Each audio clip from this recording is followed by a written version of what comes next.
Police heighten security in Jerusalem ahead of Ramadan. Church of Loaves and Fishes heavily damaged in arson attack. Investigation underway after spying allegations in Iran talks. Rare inscription from King David era discovered in the Valley of Elah.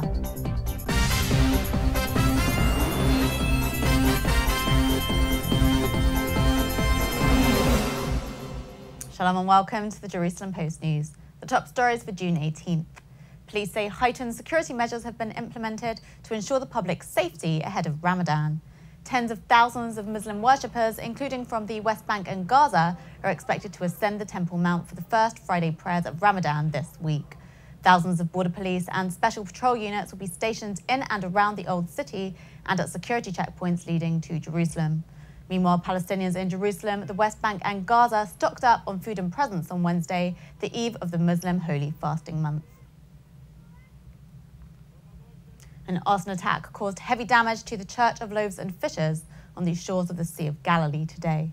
Early in this morning, I think 3:15, I heard it a big, loudly tone, and I ran out from my room and I saw the main entrance from the monastery was burned.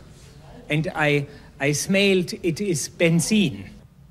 The church, which Christians believe is where Jesus performed a miracle by feeding 5,000 people with 5 loaves of bread and 2 fish, is a traditional site of pilgrimage. A verse from a Hebrew prayer denouncing the worship of false gods was spray-painted on a church wall, suggesting Jewish extremists were responsible. Police were investigating 16 minors in connection with the incident.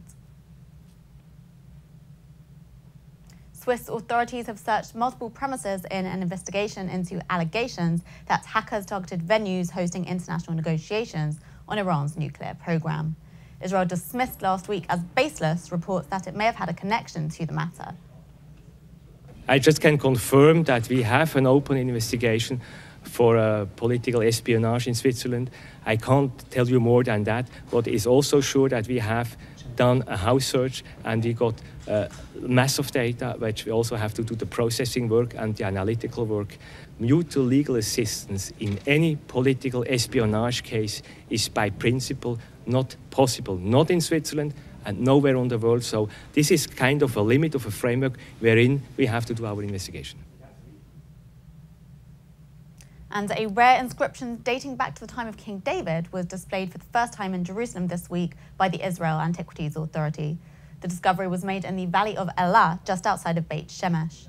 Scattered shards of a 3,000-year-old ceramic jug were first unearthed in 2012 during excavations carried out by the Hebrew University and the IAA. Restoration work determined that it was inscribed with the ancient Canaanite script, spelling out the name Eshbaal ben Beda. Archaeologists claim that the name Eshbaal was only used during the time of King David. And that's it for today. Have a lovely weekend, and we'll be back on Sunday with more news from Israel. Until then, shalom from the Jerusalem Post studio.